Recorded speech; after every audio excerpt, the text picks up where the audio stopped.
My name is Rachel Carter. I am 28 years old, and this is the story of how my own parents once told me the greatest gift I could give my brother was to vanish from the family forever. Sit back, relax, and stay with me until the very end of this story. And if you enjoy these kinds of family stories, don't forget to like this video, share your thoughts in the comments, and subscribe so you won't miss the next one. I grew up in Cleveland, Ohio, in a family where love was never evenly distributed. My brother Daniel, 3 years older than me, was the golden child from the moment he could walk. Every achievement of his, no matter how small, was celebrated like a national holiday. Straight A report card, debate team trophy, acceptance into law school. My parents, Mary Ann and Thomas, practically built a shrine around him. Whenever Daniel entered a room, their eyes lit up with pride. And then there was me. I wasn't reckless or lazy. In fact, I did everything I could to keep our family together. I was the one who stayed home when mom fell sick, the one who helped dad with bills when times were tight, the one who always bent my dreams to make theirs easier. But no matter what I did, I was always second best. At dinners, my parents would praise Daniel's accomplishments, their voices glowing with pride, before turning to me with that familiar cutting line, "Why can't you be more like him?" Those words didn't just sting, they carved a hollow place inside me. I started believing maybe they were right. Maybe no matter how much I gave, it would never measure up. So I stayed silent. I kept pushing, telling myself that one day, if I worked harder, sacrificed more, they would finally see me. It wasn't just the words that hurt. It was the looks, the silence, the way they dismissed my ideas before I even finished speaking. If I showed them something I had created, they brushed it off as trivial. But when Daniel repeated the exact same thought, suddenly it was brilliant. I became invisible, a shadow lingering on the edges of their spotlight. Even now, I can remember the way my chest tightened every time I heard my parents brag about him to neighbors while I stood in the background. "He is going to be a top lawyer in Pittsburgh," they would say, pride spilling from their voices. I was standing right there, but they never once mentioned what I was building for myself. It was as if my life was meant to orbit his, never allowed to shine on its own. Have you ever felt like no matter how much you give, the people closest to you refuse to see your worth? If so, tell me in the comments because I know that pain too well. That's where my story begins, not with triumph, but with the slow suffocation of being unseen. And what happened next, when the family business began to collapse, would test just how much of myself I was willing to sacrifice for people who never believed I was enough. I was 24 when I first felt like I was standing at the threshold of a future that finally belonged to me.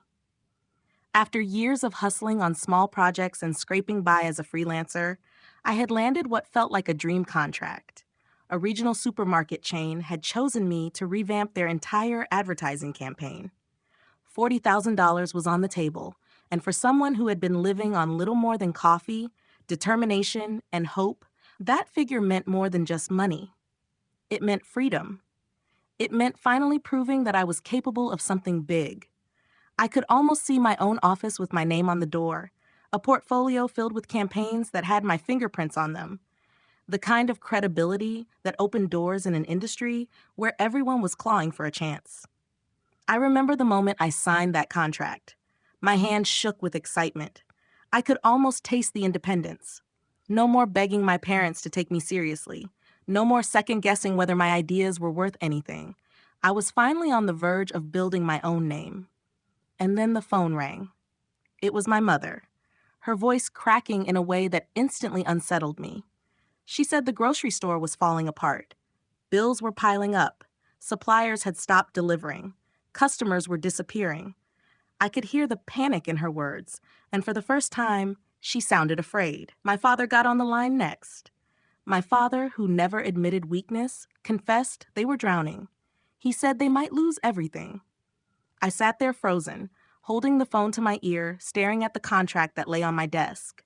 My ticket out was right in front of me, but on the other end of the line was my family's legacy unraveling. I told myself I didn't owe them this. I told myself it wasn't my responsibility to clean up their mess. But then I heard my mother's voice break again, and I knew I would cave. I always did. That night, I barely slept. I kept staring at the ceiling, my mind running through numbers, strategies, possibilities. Could I do both? Could I honor my contract and still save the store? But the truth was sharp and clear. There weren't enough hours in the day, not enough of me to split in two. If I tried to juggle both, I'd fail them and myself. And if I walked away, they'd lose the store and probably resent me forever. By morning, the decision was made. My chest ached as I dialed the supermarket representative. My voice trembled as I told him I had to withdraw from the contract. He sounded shocked, even disappointed. He told me I was making a mistake, that opportunities like this didn't come twice. I hung up the phone, feeling like I had just slit open the future I had worked so hard for.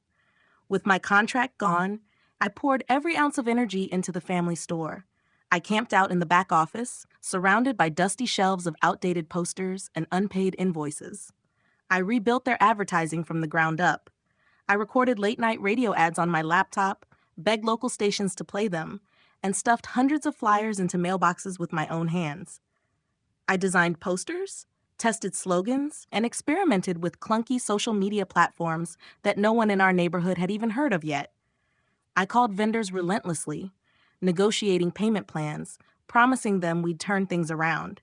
Some hung up on me, but a few gave us a chance. I worked 12-hour days inside that store, greeting customers with forced smiles, running the register, sweeping floors when no one else showed up. Every sale felt like a victory. Every new face through the door proof that my efforts weren't wasted. Slowly, it began to change. People trickled back in. They recognized the flyers I had dropped at their houses, the ads they heard on the radio. The shelves filled again. By the end of 3 months, the numbers spoke for themselves. Foot traffic doubled. Revenue climbed. The worst debts were cleared. I was exhausted, yes, but exhilarated too. I had done it. I had saved us. The night the last overdue bill was paid, I sat alone in the store's office. My hands smelled of ink and dust. My eyes burned from weeks without proper rest, but I felt something close to pride. Surely now, they would see me.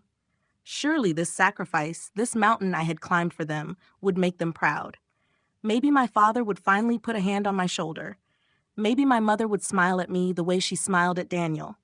I held on to that hope like oxygen. But as I locked up the store and walked out into the cool Cleveland night, a small whisper inside me began to creep in. What if this was just another invisible act? What if, once again, they looked past me and crowned Daniel the savior? I shook the thought off, telling myself I was being paranoid. They had to notice this time. They just had to. That fragile hope carried me forward. I didn't know then that it was about to shatter in a way that would haunt me for years. Because when my parents called that family meeting, I thought it was for gratitude. I thought it was for me. But it was the beginning of betrayal. And that betrayal would cut deeper than anything I had sacrificed. When the call came for a family meeting, I walked into our living room with my heart pounding against my ribs. For weeks, I had carried the store on my shoulders, dragging it from the edge of collapse back into the black. Every sleepless night, every vendor negotiation, every flyer taped to a mailbox had been my lifeline to the family's survival. Deep down, I thought this was it. This was the moment when my parents would finally see me, when they would acknowledge what I had done, when the invisible daughter would finally be visible. The four of us sat around the old oak dining table, the same one where I had spent my childhood being compared to Daniel's endless stream of accomplishments. My father cleared his throat, glancing at my mother as if to hand her the stage. She clasped her hands together, her eyes shining with something I mistook for pride. I braced myself for the words I had dreamed of hearing all my life. "Rachel," she said softly, almost warmly, "you did well, but your father and I have been talking. We've decided that Daniel will take over managing the store from here on out." The words sliced through me so quickly I couldn't breathe. I blinked. Sure, I had heard wrong. Daniel? He had been in Pittsburgh, buried in his law career, not lifting a finger to help while I was drowning in the chaos of the business. My father nodded, his voice steady but dismissive. "It's for the best. He has the head for leadership." I felt the blood rush to my face. My hands trembled under the table. Best? For who? Certainly not for me. Daniel leaned back in his chair, smirking, as though this was all part of a script he had written for himself. "You did okay, Rachel. he said with that condescending tone that made my stomach twist. But we need a stronger vision for the future. I wanted to scream, to slam my fists down and remind them who had kept the doors open, who had begged vendors for mercy, who had created every campaign that saved them. Instead, I sat in silence, stunned into stillness, while my parents looked at Daniel as if he were some kind of savior descending from on high. My mother leaned toward him, her voice filled with admiration. "You're going to take this store places, Daniel. You always had the gift." The words echoed in my head. He always had the gift. And me? What had I been? The placeholder, the temporary solution until the real chosen one arrived. I could feel my chest tightening, my pulse racing. My father wouldn't meet my eyes. My mother's pride glowed so brightly it drowned me out completely. Daniel's smug grin spread as he adjusted his tie, already talking about rebranding strategies, most of them ideas I had already implemented. He didn't even bother to disguise it. He simply repeated my plans as if they were his own. And my parents nodded in approval. I looked around the room, desperate for some glimmer of recognition. But all I saw was a family rewriting history right in front of me, erasing my blood and sweat and carving Daniel's name into the victory. My throat burned with unshed words. I wanted to demand that they look at me, that they admit I had carried them through the storm. I wanted to shout that without me, there would be no store left for Daniel to inherit. But I couldn't. The weight of their dismissal pressed down so hard that my voice withered before it even formed. That night, I lay awake staring at the ceiling, the silence in the house deafening, every memory of the past months replayed in my mind. The hours I had worked until my vision blurred, the humiliations of begging strangers for extensions on bills, the ache in my back from lifting boxes alone. I had thought all of it was worth it for one moment of acknowledgement. Instead, I had been pushed aside, replaced by someone who had done nothing. The betrayal hollowed me out. It wasn't just that they handed my work to Daniel. It was that they looked me in the eyes and told me I was not enough. They didn't have to say it directly. Every nod toward Daniel, every dismissal of my effort, every stolen idea confirmed it. For days after, I buried myself in busy work at the store. I reorganized shelves, adjusted displays, fine-tuned the marketing strategies I had created. I told myself that if I kept proving my worth, if I worked even harder, they would have no choice but to see me. But every time I walked past the manager's office and saw Daniel's name on the door, the truth pressed heavier on my chest. They had already chosen him. At dinner one evening, my mother praised Daniel for his vision, pointing out changes that were mine but had been repackaged in his voice. My father murmured his agreement without looking at me. Daniel sat there basking in the glow of their admiration, never once acknowledging where those ideas came from. I chewed my food in silence, my stomach tight with bitterness. The quiet voice inside me that had whispered doubts before grew louder. Maybe they would never see me. Maybe I could work myself to the bone and still remain invisible. I tried to push it down, but it clung to me, heavy and relentless. My only refuge was Ethan, my best friend. At a diner one night, I told him everything, my voice breaking as I described how my family had erased me. He shook his head, leaning across the table. "They're blind, Rachel," he said. "You're killing yourself for people who don't care." His words stung because I knew they were true. Still, I couldn't let go. I kept hoping, kept chasing the moment that would never come. And that hope, that desperation to finally be seen, would become the very reason I allowed them to hand me the next impossible burden. Because when Daniel's wedding came into the picture, I believed foolishly that maybe this time, if I made everything perfect, they would finally acknowledge me. When Daniel announced his engagement to Lindsay Harper, my parents celebrated as if royalty had entered our bloodline. The house filled with champagne glasses, congratulatory calls, and endless talk about how perfect this wedding would be. Almost immediately, without a second thought, they turned to me. Not to ask, not to invite, but to instruct. "Rachel, you'll handle everything," my mother said, her tone leaving no room for refusal. My father nodded in agreement while Daniel smirked, already scrolling through ideas on his phone as though I were nothing more than his personal assistant. I felt the familiar weight settle onto my chest, that same crushing expectation I had carried my whole life. There was no discussion about whether I could afford it, whether I had time, or even whether I wanted to take on such a massive responsibility. Their assumption was that I would do it because I always did. I was the fixer, the one who filled in the gaps, the one who never said no. I told myself that maybe this was my chance. Maybe if I poured myself into planning this wedding, if I made it flawless, they would finally recognize me. I dipped into my savings without hesitation, watching $10,000 vanish in deposits for the venue, the caterer, the florist, the band. My stomach knotted each time I swiped my card, but I swallowed the fear. It would be worth it if it bought me the acknowledgement I had been starving for my entire life. The weeks that followed were consumed by phone calls, contracts, and endless spreadsheets. I coordinated menus, balanced budgets, and negotiated with vendors to stretch every dollar as far as it would go. I spent hours at the venue, walking through the space, envisioning the details.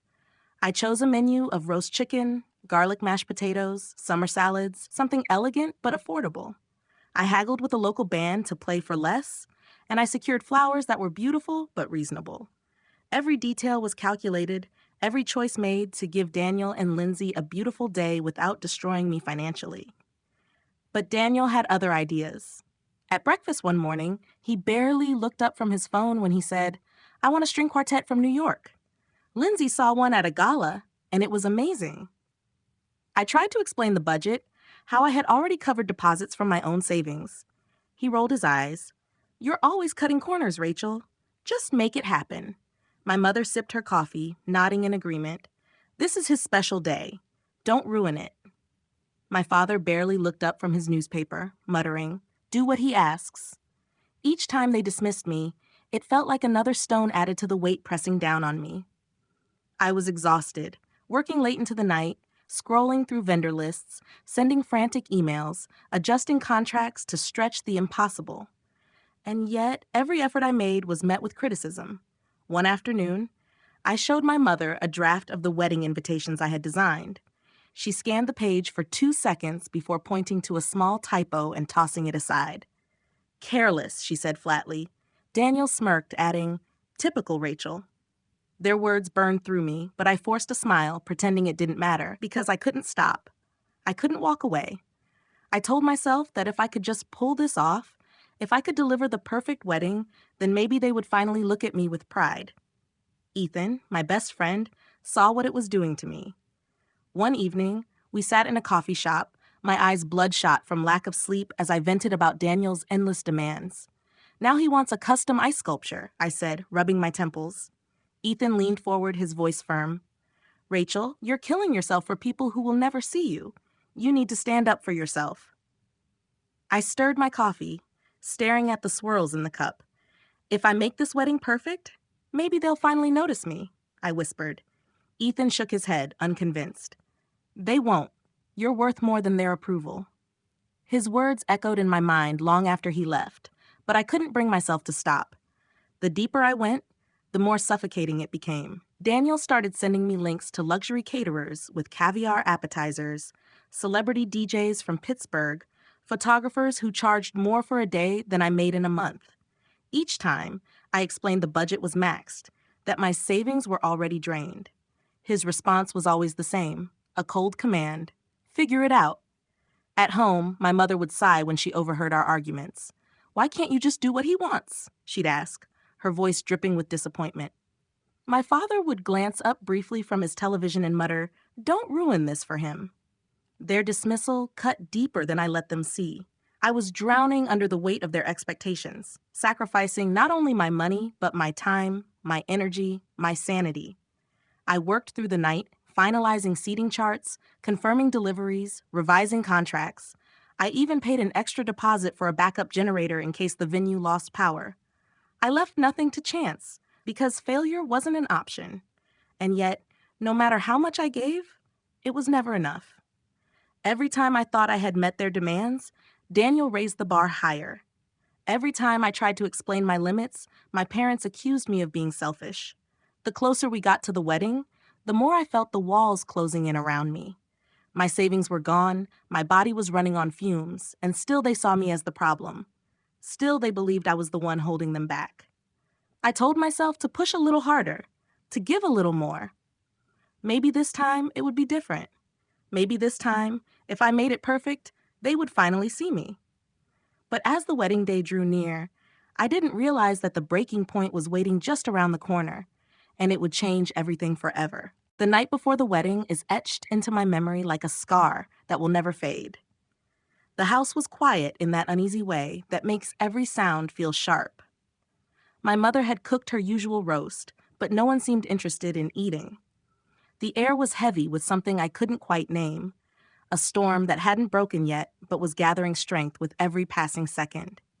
I sat at the table, my fork hovering over my plate, trying to pretend that things were normal, even as my chest felt tight with dread.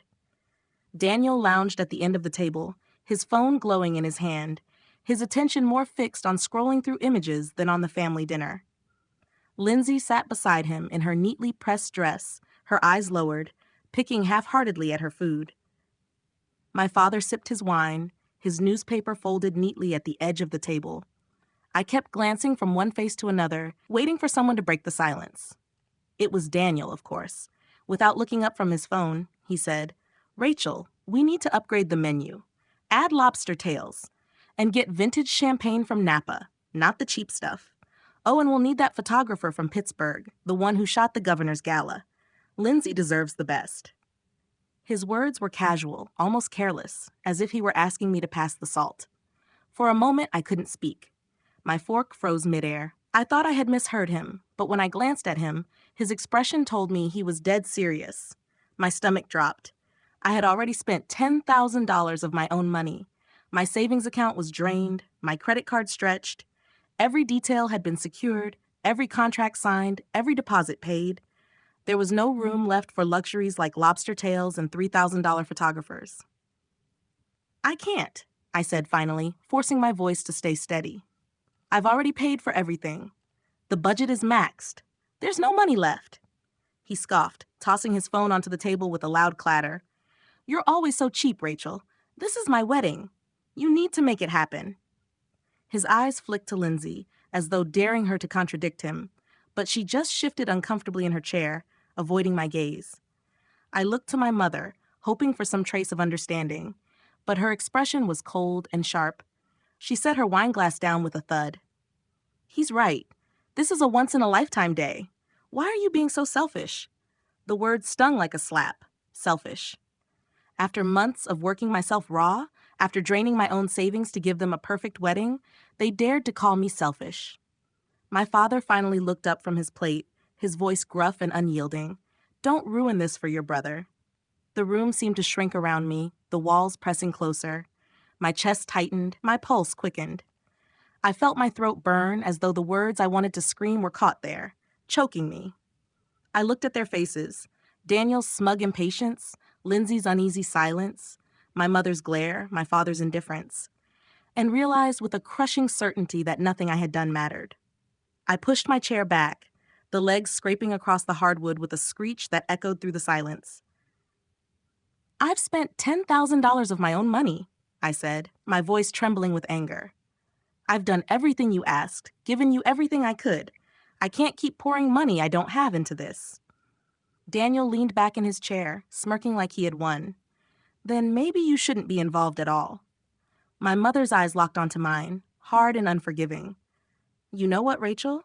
The greatest gift you can give your brother is to vanish from this family forever." The words hit harder than any physical blow. For a second, I couldn't breathe. I stared at her, waiting for her to take it back, to laugh, to say she didn't mean it. But her face stayed hard, her eyes unflinching. My father didn't move, didn't speak. He just stared at his plate. Lindsay shifted again, looking anywhere but at me. Something inside me broke then, something that had been holding on for far too long. I felt my eyes sting, but I refused to let the tears fall in front of them. I stood slowly, my chair scraping once more. "Fine," I whispered, my voice low but firm. "If that's what you want." I grabbed my purse, the keys inside jingling as if to remind me I had a way out. My mother's voice followed me, sharp and dismissive. "Don't make a scene, Rachel." But I didn't stop. I walked to the door, my steps steady, my resolve hardening with every one. When I slammed it behind me, the sound was final, like a full stop at the end of a sentence I had been writing my whole life. Outside, the cool Cleveland night air hit me, sharp against my skin. My hands shook as I clutched my keys, but beneath the trembling, something fierce began to rise. I had given them everything, and in return, they had told me to disappear. If they wanted me gone, then gone I would be. But I would not leave quietly, and I would not leave empty-handed. Because tomorrow, on the day of Daniel's perfect wedding, they were about to learn what it meant when I finally stopped carrying their weight. The morning of Daniel's wedding, I woke up with their words still ringing in my ears. The greatest gift you can give your brother is to vanish from this family forever. I lay there staring at the ceiling, my body heavy, my mind replaying every sacrifice I had made, every night spent working, every dollar drained from my savings. They had erased it all with one sentence. And as much as it cut, it also made something inside me snap. I picked up my phone and opened my banking app. $10,000 of my money was tied up in deposits for caterers, florists, musicians, photographers. $10,000 I had spent to create the day my parents and brother demanded. If they didn't want me, if they wanted me gone, then they weren't going to enjoy a wedding built on my back. My hands shook as I dialed the first number, the caterer. The woman answered cheerfully, expecting final confirmations. Instead, she got my voice, calm but cold. "Cancel the order," I said. She hesitated, asking about penalties, reminding me of the deposit already paid. I told her I didn't care. I wanted it canceled. She agreed, her tone unsure, and I ended the call without a second thought. Next was the florist. "No bouquets, no centerpieces, no arrangements. Refund what you can," I instructed, my words sharper than I expected. Then the band. They had already cashed my check, but I demanded a reversal, threatening to fight it with my bank if necessary. One by one, I dismantled the wedding piece by piece until all that was left was a hollow shell of what had been planned. By noon, I had clawed back most of my money. I sat at my kitchen table, staring at the refund notifications as they trickled in. Instead of guilt, I felt a strange calm settle over me. This was not revenge. This was reclamation. I had carried the weight of their expectations for too long. Now I was taking back what was mine. That afternoon, chaos began to erupt. I didn't go to the venue, but I can imagine it as clearly as if I had stood in the middle of it. Guests arriving in their pressed suits and gowns, tables bare, no food in sight, no flowers on display. The bandstand empty. Murmurs rising into whispers, whispers turning into gasps. Lindsay in her gown, looking around in confusion, her cheeks pale. Daniel storming through the venue with fury in his eyes, barking at staff who had no answers. My parents scrambling, their faces burning with shame as relatives asked what had happened. My phone buzzed with the first call. It was my mother. I let it ring. Then my father, then Daniel, then Lindsay. I silenced them all. Finally, a voicemail notification appeared. I played it once, then again. My mother's voice, shrill and panicked. "Rachel, what have you done? You've ruined everything." My father's message came next, his tone cold and cutting. "You're a disgrace to this family." The words should have pierced me, but they didn't. I sat there in my apartment, phone in my hand, listening to them over and over, and instead of breaking, I felt lighter. I had spent my life absorbing their judgment, bending under the weight of their disappointment, begging for a scrap of approval. But now, with their anger flooding my voicemail, I realized they no longer had power over me. Later that evening, I saw Daniel's post spreading across a local message board. His words dripped with venom. "My sister sabotaged my wedding. She's jealous, spiteful, and ruined the best day of my life." I scrolled through the comments, neighbors and acquaintances chiming in. Some called me unstable, selfish, bitter. My mother had even replied to Daniel's post, writing, "She's always been trouble." My father didn't comment, but I didn't need to see his name to know he agreed. The lies spread fast, twisting into gossip, painting me as the villain. And though part of me wanted to defend myself, to shout the truth into every corner of the internet, I stopped myself. Nothing I said would change their story. They had always written me as the problem, and they always would. So I closed my laptop, sat back in my chair, and let the storm rage without me. For the first time, I felt detached. Their chaos was no longer mine to fix.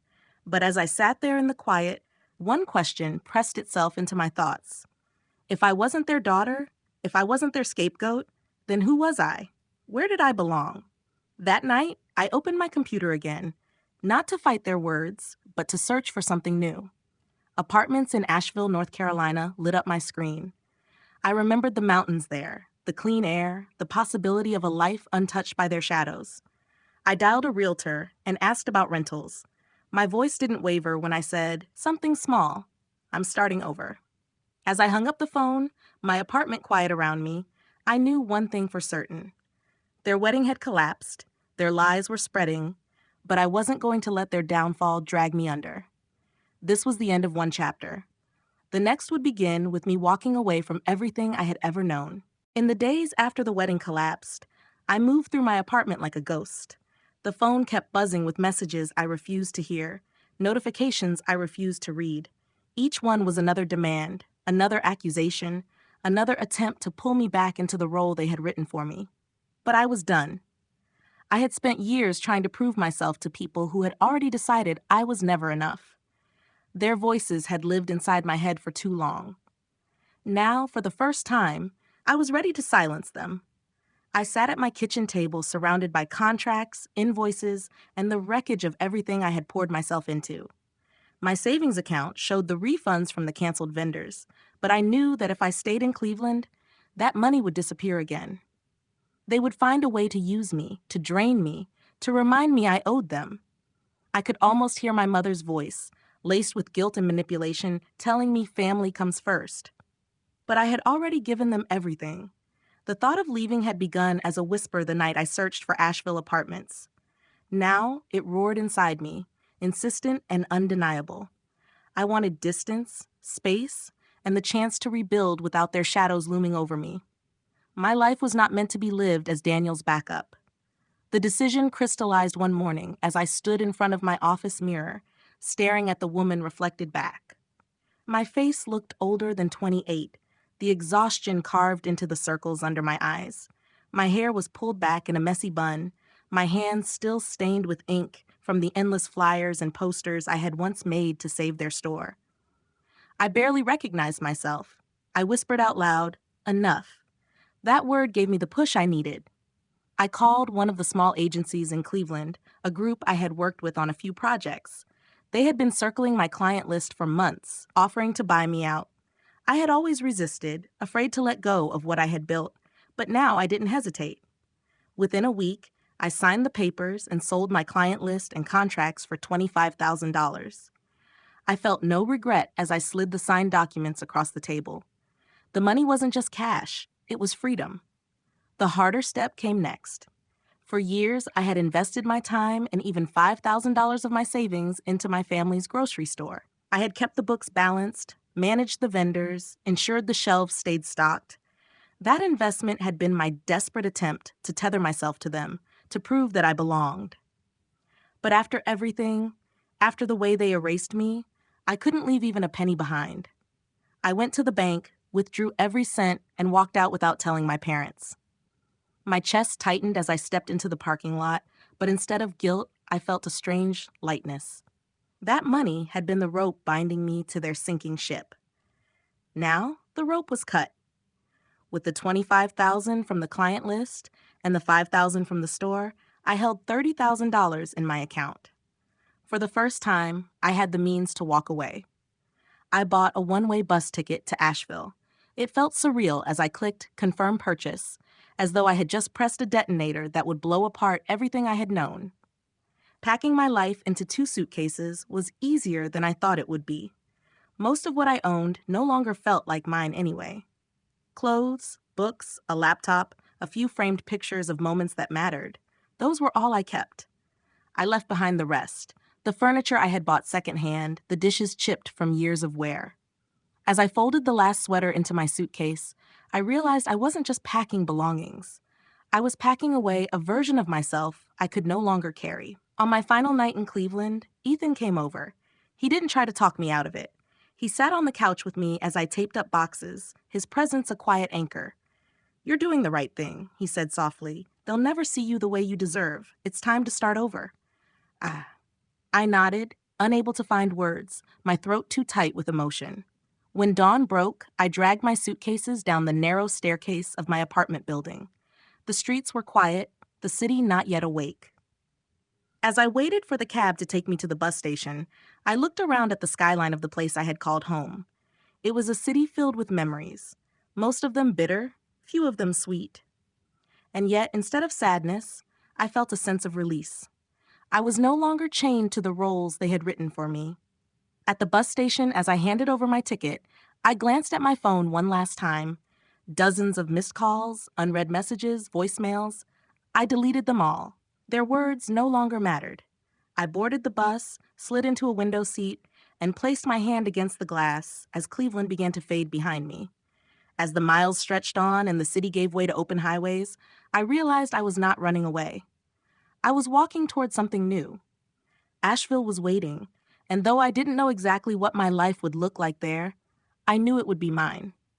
And for the first time, that was enough. But what I didn't know as the bus wound its way south was that leaving Cleveland would not be the end of my family's story. Their world was already beginning to unravel without me, and soon I would hear whispers of their downfall. When the bus pulled into Asheville, North Carolina, I stepped off with 2 suitcases and a weight in my chest that was both grief and relief. The air was different here, cleaner, sharper, tinged with pine and mountain wind. I remember standing on the sidewalk outside the station, looking up at the Blue Ridge peaks in the distance, and thinking, for the first time in years, that maybe there was a place in the world where I could breathe without feeling like I was suffocating under someone else's shadow. I rented a modest 1-bedroom apartment downtown. It wasn't much. Bare walls, creaky floors, a single window that framed a slice of the mountains, but to me, it felt like a sanctuary. On my first night, I sat on the floor eating takeout straight from the container, my suitcases still zipped, and realized I was tasting freedom for the very first time.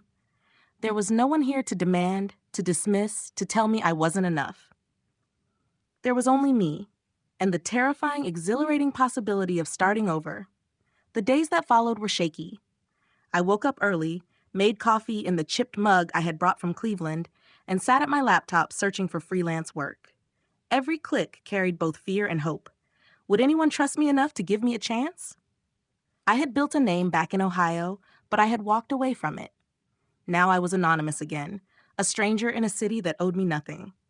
One morning, still jet-lagged from the chaos I had left behind, I wandered downtown and was drawn into a bakery by the smell of fresh bread. Behind the counter stood a woman in her 50s, her apron dusted with flour, her laugh so warm it seemed to fill the entire shop. She looked at me and said, "You must be new around here." I admitted I had just moved, though I left out the details of my family and everything I had abandoned. She introduced herself as Sharon Brooks, the owner. She slid a scone across the counter and said, "First one's on the house. Welcome to Asheville." That simple kindness cracked something open in me. Sharon didn't ask what I had run from or why I looked so tired. She just offered food and a smile. Over the next week, I kept coming back. We talked about the city, about her journey of starting over after a messy divorce, about the bakery she had built from nothing. She invited me to a local business networking meetup, insisting that people here supported each other in ways I wouldn't expect. I went, nervous and out of place, but Sharon introduced me to shop owners who listened as I explained my skills in marketing. A coffee roaster asked if I could design a flyer. A boutique owner wanted help with social media posts. A brewery needed a campaign for their summer launch. Within days, I had my first 3 clients. It wasn't much money, but it was enough to pay rent and groceries, and more importantly, it was mine. I threw myself into the work with the same intensity I had once poured into saving my family's store, but this time, the energy felt different. Every poster I designed, every ad I wrote, every campaign I launched didn't belong to Daniel or my parents, or anyone else who would take the credit. It was mine, and the shop owners looked me in the eye when they thanked me. That gratitude felt like oxygen after years of suffocating silence. Still, the nights were hard. I lay awake sometimes, replaying the sound of my mother's voice telling me to vanish forever. I wondered if I had done the right thing. I wondered if I was strong enough to build something alone. Ethan called often, his voice a tether that kept me steady. "You're stronger than they know," he told me one night. "Don't forget that." I held on to those words whenever doubt crept in. Slowly, Asheville began to feel like home.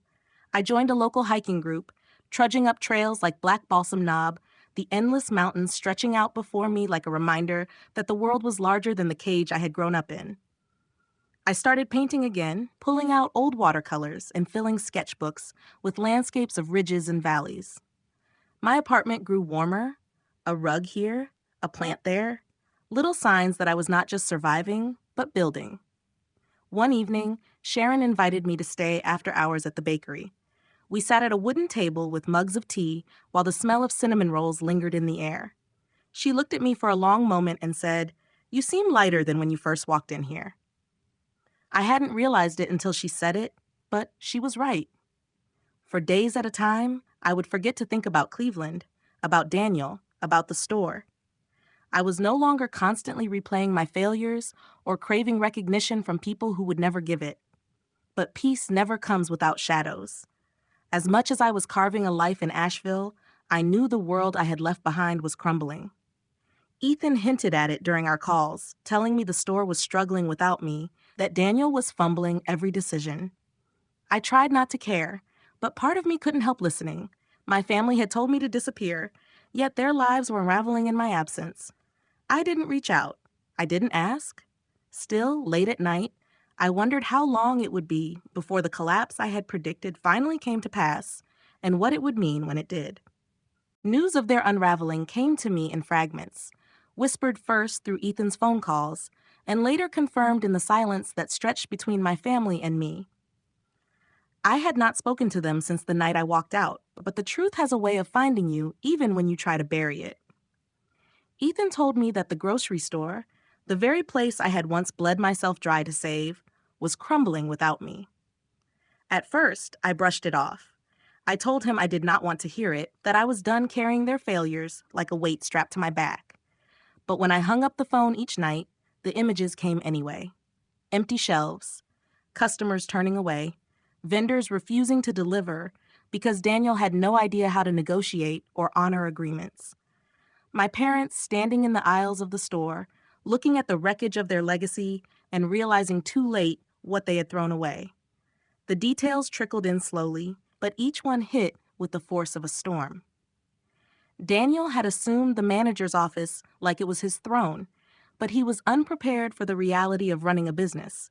He treated vendors like subordinates, dismissing their concerns until they walked out. He slashed hours for employees without understanding the impact, and soon the few workers left were bitter and careless. Customers complained about bare shelves, poor service, higher prices. Within months, the foot traffic I had fought so hard to build disappeared. My mother tried to step in, Ethan told me, but she was lost without the systems I had put in place. She had no idea how to keep the books balanced or track the marketing schedule. My father retreated further into silence, blaming everyone else, refusing to look at the truth, even as the store withered around him. For years, they had told me I was invisible, but now it was the absence of my work that was impossible to ignore. The inevitable came sooner than even I expected. The store declared bankruptcy. Vendors refused to return. Customers had already fled to competitors. The doors closed for good. The windows darkened, the sign above the entrance becoming a relic of a family dream that had rotted from the inside out. When Ethan told me, his voice was quiet, almost careful, as though he wasn't sure how I would take it. "They're falling apart without you," he said. I sat in silence, staring at the mountains outside my apartment window, waiting for some wave of satisfaction to wash over me. But it didn't. What I felt instead was a heavy, aching hollowness. The store had been my battlefield, the place where I sacrificed my freedom and my dreams. It had been where I poured my energy in the hope that my parents might finally see me. And now it was gone, reduced to a boarded-up building and a cautionary tale. The collapse of the store was only the beginning. My parents lost their house soon after, forced to move into a cramped apartment on the edge of Cleveland. Neighbors who once greeted them with admiration now avoided their eyes. Their pride, so inflated and immovable, was finally punctured. Ethan told me my mother still clung to denial, blaming outside forces, but everyone knew the truth. The store had survived because of me, and without me it had no chance. Daniel's fall was sharper, more humiliating. His engagement to Lindsay crumbled under the strain of the failed wedding and the failed store. She drifted away quietly, leaving behind the fantasy he had tried to build around himself. His charm, once enough to win favors, no longer carried weight.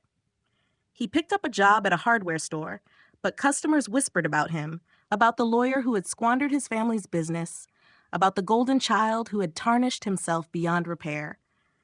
The smirk he once wore so easily had vanished, replaced by bitterness he could not hide.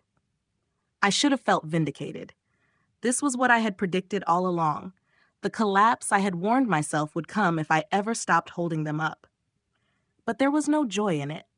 There was only the quiet confirmation that I had been right, and sometimes being right is its own kind of curse. At night, I would lie awake and wonder if they thought of me as the cause. If in their minds, the store failed not because of Daniel's arrogance or their blindness, but because I had walked away. I could almost hear my mother's voice whispering it like a prayer. Rachel abandoned us. Rachel destroyed us. But deep down, I knew the truth. They had destroyed themselves the moment they chose to erase me. I did not reach out to them. I did not write or call. I told myself it was better this way, that their downfall was not my burden anymore. And yet, the silence gnawed at me. For so long, my identity had been tied to their approval, to carrying their weight. Without it, I felt unmoored. It was in this silence, in this strange mix of freedom and unease, that the letter arrived. A plain envelope with my mother's handwriting scrawled across the front. I stared at it for a long time before opening it, my hands trembling, my breath caught between dread and curiosity. Whatever was written inside would pull me back into their world, and I wasn't sure if I was strong enough to resist. When I held that letter in my hands, I already knew what it was before I even opened it. My mother's handwriting trembled across the envelope, her words inside heavy with guilt and desperation. She wrote that she was sick, that she needed me, that my father could not manage without me. She painted herself as fragile, broken, and in need of her daughter's help. For a brief moment, I felt the familiar pull, that old reflex to rush back, to sacrifice myself once more to prove I was worthy of their love. But then I read it again, and the manipulation was as clear as ink on the page. It was the same story it had always been, just dressed in the clothing of pity. I sat at my small kitchen table in Asheville, sunlight streaming through the window, and I realized something important. For the first time in my life, I had a choice. I wasn't the powerless daughter waiting for approval anymore. I had built a life here. I had clients who valued me, friends who saw me, and a quiet sense of peace that had nothing to do with the Carters. I didn't need to run back to their chaos to feel whole. So I wrote one reply. I wish you well, but I am not coming back. Short, final, unshaken. Then I blocked their numbers. The silence that followed wasn't empty. It was freedom. In the months that came after, my business grew. I landed a contract with the North Carolina Tourism Board, work that doubled my income, and proved to me that I could thrive without leaning on anyone else. Sharon's Bakery became a second home. Ethan's calls a steady reminder of how far I had come. I hiked, I painted, I laughed. Slowly, I rebuilt not just a career, but a self I could finally recognize. Looking back, the lesson is painfully simple. Sometimes the family we are born into cannot give us the love we deserve, no matter how much we give them. Chasing their approval is like pouring water into a cracked glass. It will never fill. What I learned is that we cannot wait forever for people to see us. We have to see ourselves first. And when we choose ourselves, when we decide that our worth is not up for debate, we create space for a life that is finally our own. So if you are listening to my story and you feel unseen, unheard, unvalued, let me tell you this. Your worth is not defined by who praises you or who ignores you. You are enough as you are. Do not waste your years begging for recognition from people who cannot give it. Build your life where you are celebrated, not tolerated. Thank you for staying with me through this journey. If my story resonated with you, please like this video, share your thoughts in the comments, subscribe for more stories, and pass it along to someone who might need to hear it today. And let me leave you with this question. Have you ever had to choose between the family you were born into and the person you were meant to become?